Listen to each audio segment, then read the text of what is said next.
The new college football playoff schedule is terrible. It makes no sense. Nobody likes it. I'm sure the Big Ten will overcome it anyway and win another national championship. That and more on today's Locked On Big Ten Squad. You're talking ball with the Big Ten Squad, sponsored by Game Time.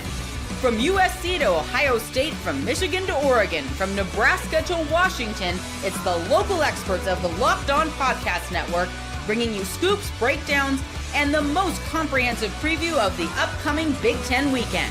No hurt feelings and thin skin allowed. Squad up, you're part of the Big Ten Squad. Happy Thursday, everybody. Welcome to this week's Locked On Big Ten Squad. I'm your host, Spencer McLaughlin, neutral arbiter of all things college football. Trent Condon of Locked On Hawkeyes is here, beanie and all. Roman Tossinoff. Am I pronouncing that correctly? I can't believe we're doing this. Roman Tossinoff of Locked On Huskies. I think that's an exact translation and pronunciation of his last name, is here. Jay Stevens, Locked On Buckeyes. Mark Colkin, Locked On USC. Zach Seiko, Locked On Nittany Lions. And Jacob Goins from Locked On Hoosiers. His Locked first on appearance. Champions. You can say it, Spencer. You can. I can. I'm just not going to. But yeah, anyway, I do feel slightly obliged to give you your moment in the sun, Goins, since you've been hiding from the world, afraid of fame for the last few weeks. And dodging the squad show. So why don't you have your moment, and then we'll talk about the madness of this playoff schedule. Yeah, I've been too busy celebrating, man. I haven't stopped partying in 2 weeks. So here I am. I figured I would take a break. You heard it here first, folks. Goins is drunk on the air. Yeah, I mean, you said it, not me. No, I'm kidding. No, it's been fantastic, man. Indiana winning it all. I mean, what hasn't been said at this point, right? I know that the Big Ten. Yeah, go ahead, Mark. It's okay. You're mad. You can be mad all you want, brother. It's okay. Indy, and guess what? It will always be written in the history books. It cannot be changed. Listen to it and hear it in all of its glory. The Indiana Hoosiers are national champions in college football. Yeah, but you can't play hoops. You're right. You can't. What does that matter? Right. They won 16-0. Yeah, whoa, hey, Mark. We're keeping this is a football show. This is a football conference where we've won 3 straight national championships. Meanwhile, can anyone name the last Big Ten national champion in men's basketball? Michigan State. Michigan State 2000. 2000. Very good. Trent, our resident historian. Have you won a wrestling title? I didn't think so. Yeah. How many programs on this this squad have a wrestling program? I think. Jay, come on. Ohio State's number 2.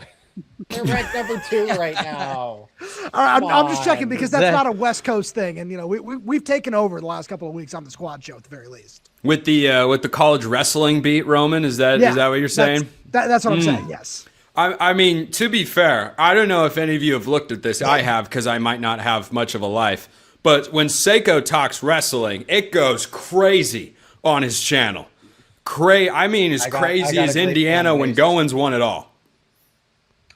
Great fan base. That's all I can say. That's them, wrestling's not cool, me. but winning national champions in football is pretty awesome too. Does anybody else know about that, Jay? We know, we've been there, we've done that. You're back in like the 70s, Mark. No, we're talking like right now, dude. We're talking 2025, 2026 national champions. You know what I feel like in this conversation? That Michael Scott meme of national champions. Would love to be a part of one day. You've been a part of them, Spencer. You're right there. Oregon's right there. You're close. They I know. played the national champion. Which is, that's the only team Oregon loses to nowadays. Nobody else can beat Oregon. If you play Oregon next year and you win, congratulations, Jay Stevens, on winning the next national championship. That's clearly the standard that has been set. But, Goins, I want to go back to you for a moment. What's been the fallout in Hoosier country from all of that? Because it does boggle the mind a little to say it out loud that they've won a national championship in football before James Franklin, who doesn't get enough flack compared to the amount of crap. Who cares? Yeah. What has the fallout been there in Bloomington from winning it all? I don't think fallout's the right word. Everybody's high on life. Everybody's excited. And now Indiana and their fans have bought into this being a program. This was not a one-hit wonder. Anybody that bought in and knew anything about college football saw it 2 years ago and knew that something was coming down the tracks. And look, nobody expected a national championship. I'm not going to claim that. That's insane. But now everybody's like, cool, let's do it again. You went and got a great transfer portal class. Your recruiting class is top 30, and everybody's bought in. Both coordinators come back, and it's like, man, let's do it again. I think Indiana has a chance to do that. The Big Ten is as good as it's ever been, and Indiana's at the top of it. So, no, I wouldn't say fallout. I think everybody's ready to go, and as they wean down the celebration from this year, they're already hungry for next year. Trent, you know what you and I have in common? We can metaphorically hang a banner of our own. Played the national title winner pretty close at home. Hello. Gosh, Seiko, I forgot. Yeah, there's another one. There's another one. Sorry, I forgot about that. That's how many SC top 10 catches to beat Penn State. I think they had the best. I think they had the closest. Was there more? Was there more than one in that game? There were like 3. There were a couple. Well, that was kind of standard operating procedure. Look, Craig's here. Craig, we're talking about Indiana. Oh, great. Yeah. How's it been? It's been fantastic. Good to see you guys. Wait, Good to see wait, you, hold Craig. on. Did Trent you not pay your electric bill? What's with the winter gear inside? I'm supporting the brand. I do like that. Supporting the brand out here. Plus, my studio's in the basement. It's cold. He's a company Hopefully man. not your mom's basement. You'd be. No, not at all. There are some of us for whom that might be mildly acceptable. In the basement with Roman Tossenhoff. Yeah. Well, Roman Tomashoff I'm is holding here. the press conference over here, man. Roman Tomashoff is here on the squad, and Roman Tossenhoff is locked in Trent's basement, never allowed to leave. I have a lot of questions I definitely don't want the answer to there. Well, see, this is the place to ask questions you don't want the answer to, Roman. This is the environment to do it in, quite frankly. Well, see, well, number one is how did Roman Tossenhoff get to Trent's basement? I feel like there are much closer ones, like Spencer, for instance, yours. My room is well lit. There's no dungeon vibe here. There are lights. You wouldn't keep somebody in here that you were holding I didn't prisoner. say it was in there. But isn't that what you want to do, right? That's You keep them in somebody- open space. That way people don't expect it. Isn't that what the movies teach us? No, I think the movies teach you to keep it underground. I watched a lot of Criminal Minds, man. I've watched that whole series through several times. You find a basement, no lights, no visibility, no ability to shout out. Yeah, anyway, we've gotten off the rails. So when we get back, we're going to talk about the insanity of this Big Ten schedule and how this great conference will try to overcome it once again. More on today's Locked On Big Ten Squad. I'm Kalia Butler, host of Locked On Women's Basketball, and this is Mazda's Women's Basketball Snapshot, celebrating the work no highlight reel can ever capture. Number 1 ranked UConn dominated Tennessee 96-66, turning a halftime tie into a historic win and avenging last season's loss by delivering the largest margin in the rivalry's history. AZ Fudd had 27 points and Sarah Strong added 26 as the Huskies remain perfect on the season, reminding everyone why they are the reigning national champions. In the Big Ten, number 2 UCLA rolled past number 8 Iowa 88-65, powered by 22 points from Angela Dukelich and a huge advantage in the paint, staking their claim as a national threat. These moments are earned off the clock, those long before the lights ever come on. The sweat, the fakes, the doubt, the scrapes, and coming back for more every time. Mazda puts that same drive into every detail. Wins define the moment, putting in the work, that defines you. There's more to a Mazda because there's more to you. All right, so we've got this college football playoff schedule, and everybody's going to get to chime in on this insanity. Trent, you can start us off as the resident historian. Can you dig through the archives of your time as a college football fan and find any piece of information that justifies what we're doing next year, where let's end the season, let's wait 2 weeks, let's play a game, let's wait 10 days, let's wait 2 weeks and then let's wait 11 more days. What are we doing, Trent? It's awful decision making. It should come as no surprise, though, from the people that put this thing together. And the gap that we saw, I just go back to not this past season, but the year previous with Ohio State and Notre Dame, two of the bluest blue bloods playing for a national championship. And that got disappointing TV ratings. People are checked out of college football at that point. People have moved on to the NFL, and we can fight and scream and complain about it, and we're still going to be talking about college football, but the general consciousness has moved into the NFL and the NFL playoffs. It's a terrible decision, but it shouldn't be a surprise at all what we get year after year from this group of people. Roman, what do you think about that decision there from the schedule makers? I think that Trent put it perfectly. This is ridiculous.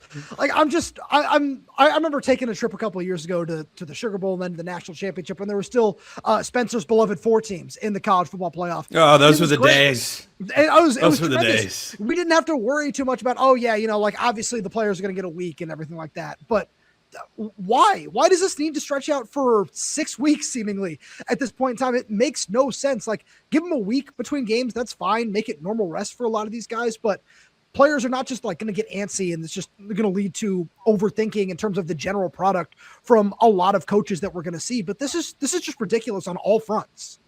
Ridiculous. Is that the right word, Jay? Because I think it is. It is ridiculous. It's stupid. It's dumb. It doesn't make any sense. And one thing I thought about when it comes to the schedule, it would be a whole lot easier for the schedule to be condensed if they were willing to put quarterfinal games on home campuses on college sites. When you're using NFL stadiums, you can't reserve those on NFL weekends because the primary tenant is the NFL team. And so I think they want to keep these partnerships with these bowls. And by doing that, they feel like we have to spread it out, make it make more sense, make it more fan-friendly. Is it? I don't think so. I think it's good. The longer we get this thing going, people like us are going to continue to rip the CFP and their scheduling, and they're going to wait until the very last minute to change anything. But this is dumb. It doesn't make any sense at all. Craig, Indiana fans, to watch the historic season they just had, would have had to go to Lucas Oil Stadium in Indianapolis. That's not too far of a trip. To the West Coast, to the Rose Bowl, then down to Atlanta, and then to Miami. This is just not fan-friendly, right? It's not, but with this new schedule, and I think Jacob will back me up, Kurt Signetti will figure it out since he's the only one that knew how to win during a bye. So we're cool there. But Lane Kiffin had the actual quote. He says, we took a horrible calendar and we've actually managed to make it worse. And he's absolutely right about that. I mean, the equivalent would be is if we got to divisional playoffs of the NFL, then took 2 weeks off before the conference championships, then took another 2 weeks off before the Super Bowl. It's ridiculous. I hate it. I absolutely hate it. Mark, why are we here? I'm just trying to figure out what I'm going to add to the conversation. Does anybody like the new schedule? Because it's an obvious, stupid. There's a lot of other words I'd use, but it's a family show. So I don't know. It's a squad show. They let you get away with a lot. I mean, they're at least PG, like I do a PG-13, but my vocabulary. We lost Roman. NC-17, so let's just move forward. It's stupid. It sucks. Yeah, I don't know that I've ever come across one person, Seiko, that does like, welcome back, Roman. Great. Hey, I'm still here. Don't worry about me. He just got up and left. That's how disgusted he is man. with the college football playoff calendar. Roman is so disgusted, he just can't take it anymore, man. Can't take it. At a press conference, I hated the question and got up. Yeah. Seiko, we can't take any more of this, right?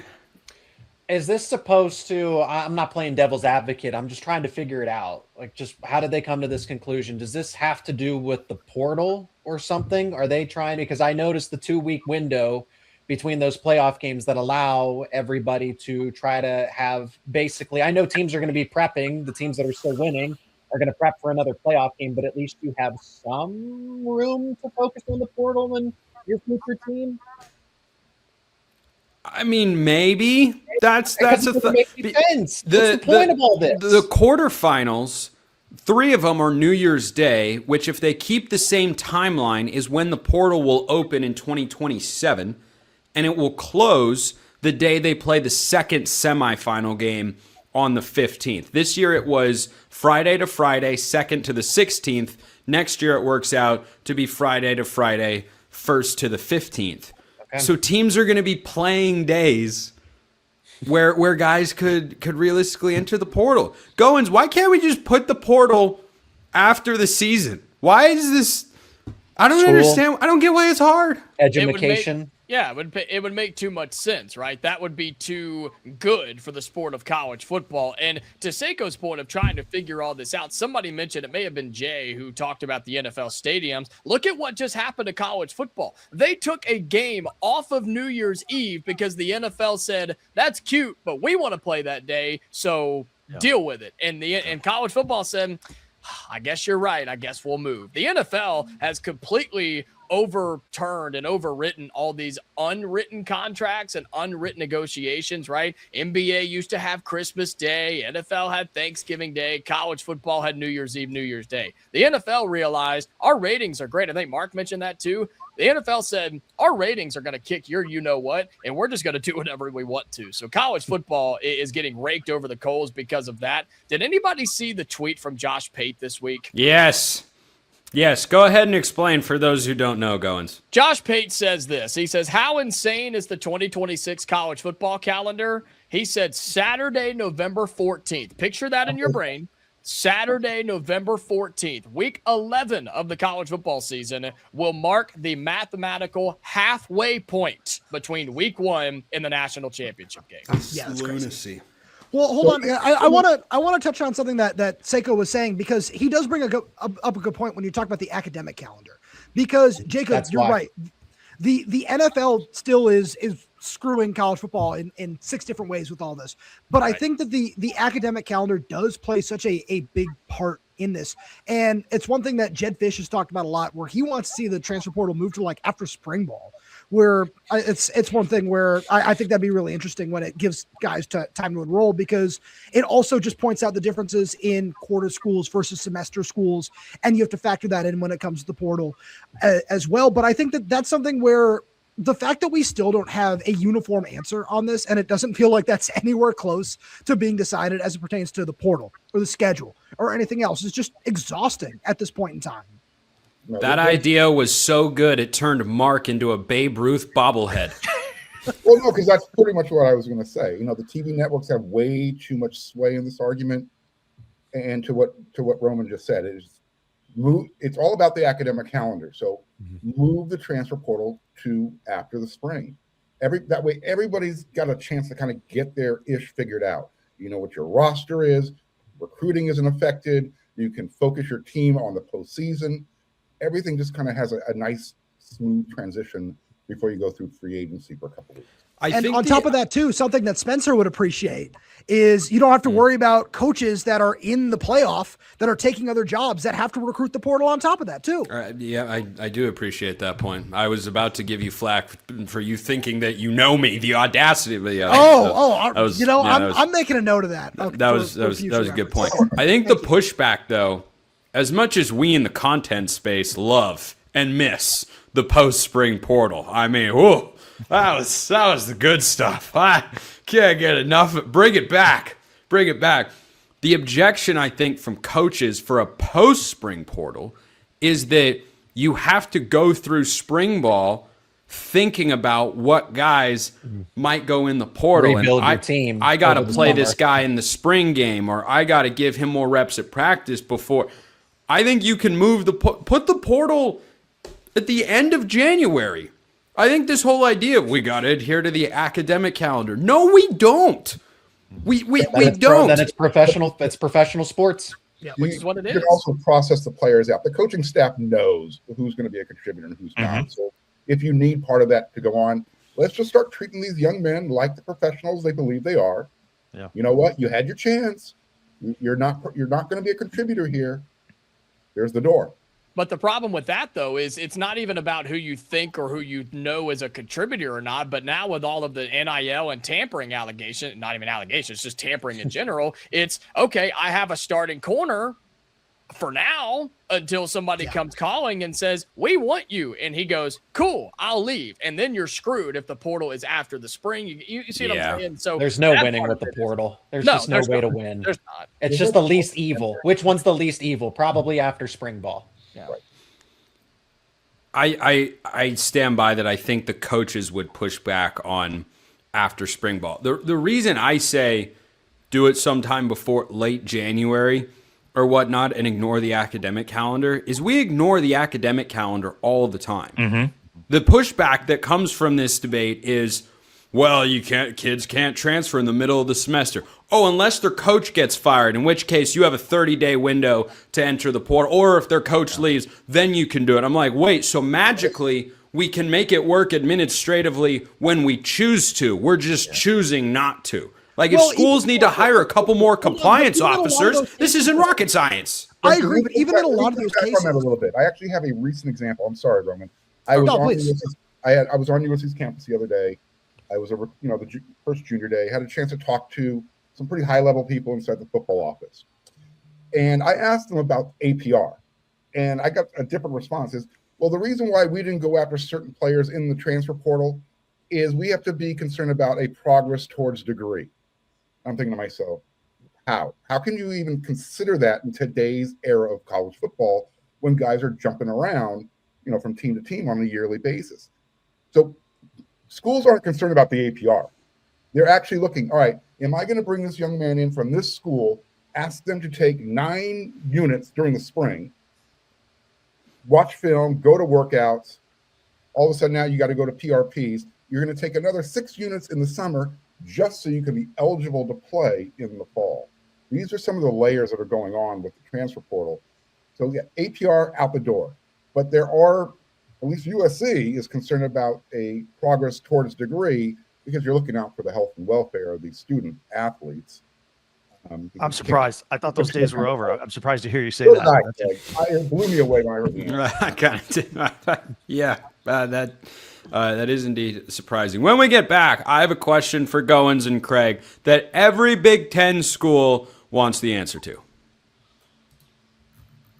First, this episode brought to you by our friends at Indeed. Hiring isn't just about finding someone who's willing to take the job. It's about finding the right person with the right background who can actually help your business move forward. And if you want candidates who match what you're looking for, Indeed Sponsored Jobs is the move. Because with Indeed Sponsored Jobs, instead of hoping the right person stumbles across your post, Indeed helps you match with quality candidates by boosting your job listing to the people who fit your specific criteria, like skills, certifications, and location. If we were going to hire somebody, say a producer to run and edit this show, RIP Brandon, not actually, he's fine, he's just not working on this show anymore, we'd want someone who could do more than just help. You want someone who can bring real experience and jump right in. Here's a stat that says it all. In the minute I've been talking to you, companies like yours made 27 hires on Indeed, according to the Indeed data worldwide. So if you're hiring, spend less time searching and more time interviewing candidates who check all your boxes with Indeed Sponsored Jobs. Listeners of the show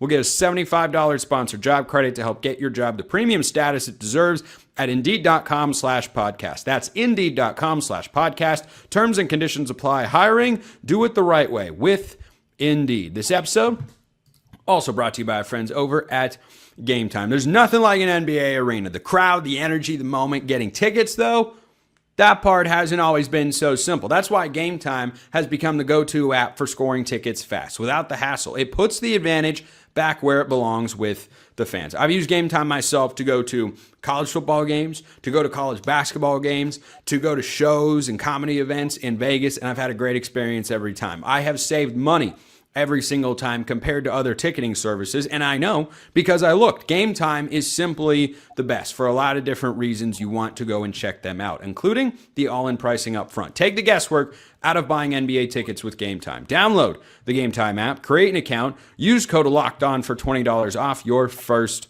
purchase. That's code LOCKEDON, like the name of this network, for $20 off. Download the Game Time app today. And remember, it's gametime.co, not .com. So check them out at gametime.co. Welcome back to Big Ten Squad.co here on the Locked On Network. So, Goins, I want to start with you, Craig. You can follow up. I think every Big Ten team should be wondering this. What voodoo witchcraft did you employ to win in the college football playoff coming off a bye? Everybody else is 0-7, and the Hoosiers are 1-0, and they won by 35 points. So, Goins, what's the secret? Can you tell? Not necessarily, since I'm not, Kurt Signetti, who might be the greatest coach of all time. That's disappointing. I know it's unfortunate, but no, it is fascinating to kind of research and dive into this and look at why Indiana did it and nobody else has been able to. And like you said, Indiana didn't just scrape by; they dominated. I do think opponent has a little to do with it, but you're talking 7 other instances where teams lost coming off the bye, and I just think it's the standard. I think it's the program that Kurt Signetti's running. And look, all these teams are practicing hard. They're watching film. They're eating right. They're doing all the things. I just think Indiana has found what works. And I think they have guys that buy into that, even though they understand they may not be the highest ranked guys in the world. They all come into Indiana. They know they can win and nobody else believes in them, and they simply didn't care. So, Craig, I'll let you chime in here too. I just think Indiana knew they were the best team in college football and they weren't worried about it.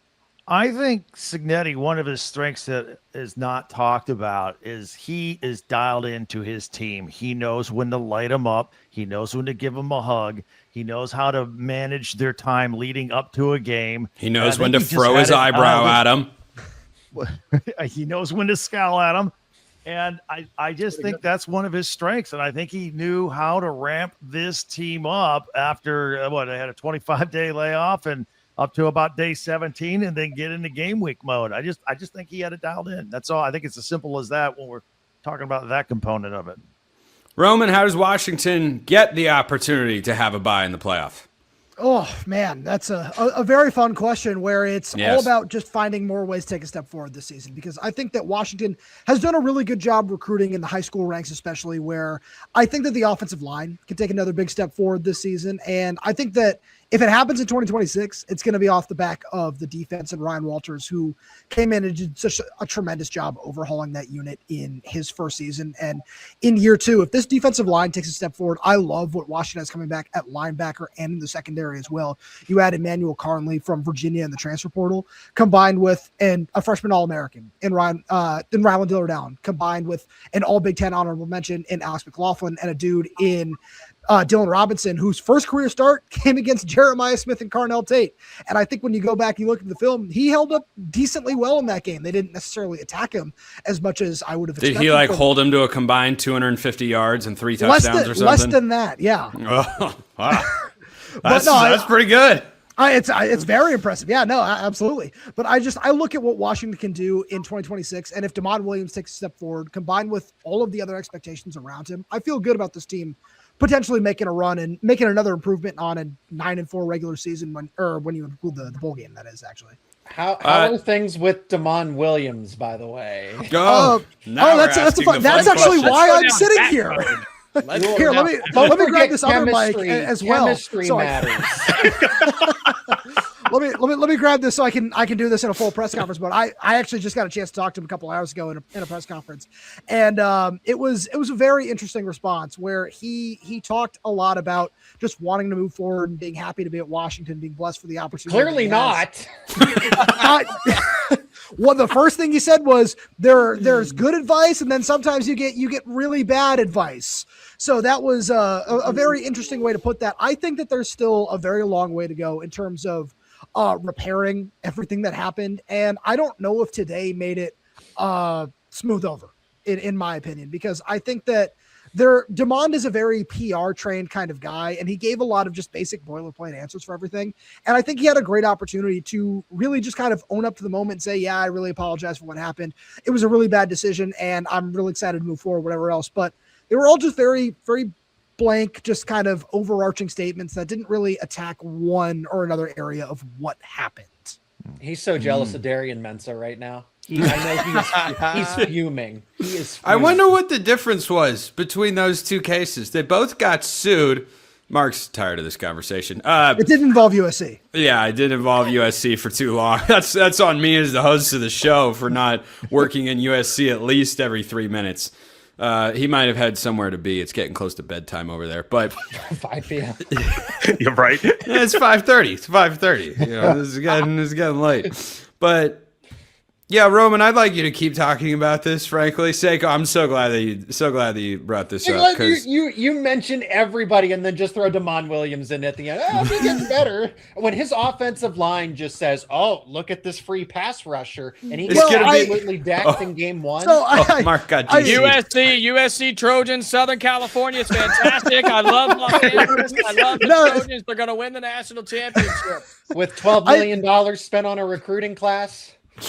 Seiko, I think you do bring up a really, really good point. But the biggest question around Washington for the last couple of years had never been what's going to happen at quarterback, because Jed Fish has been propping up Damon since day one. It's always been, how are they going to help him? And when Kalen DeBoer left, the offensive line was torn down to the studs and then some. So I just feel just in a much better place regarding that if Damon Williams continues to show the progression that we saw this past season, where we saw the lows against Oregon, against Ohio State, Michigan, Wisconsin, but we also saw the highs. And if he's able to, who did those lows come against?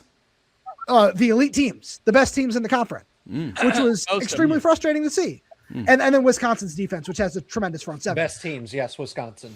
Yeah, Wisconsin's defense, mind you. Top tier. Seiko can play. They were a good 4-8, guys. Okay? They were a good 4-8. Hey, Ryan Herrings is with us in spirit right now. Yes. But I think that if we continue to see that progression, the offensive line was always just, okay, how are you going to find a way to protect him? And we saw that group take a big step forward in 2025. And if we see not even as big of a step forward in 2026, that is what I've just been most focused on as to how to help him, because I think there's a lot of unproven talent at receiver, but the talent's there. And I'd say the same thing at running back, especially with incoming freshman Brian Bonner. But I think that there's just all of the Damon stuff, in my opinion, is off the field at this point in time. And if we continue to see a guy who was in his first full year as a starter take that continued step forward on the field, I feel really good about where this team is. Mark, is money ruining college sports?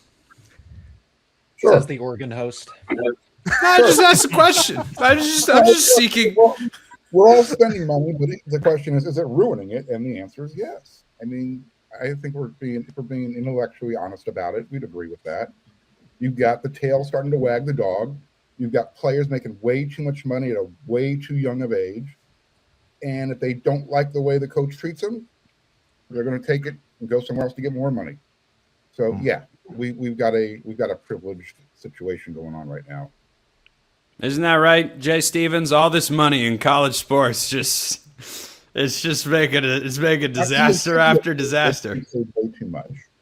I wouldn't say money itself is ruining the sport. The adults in the room are messing things up.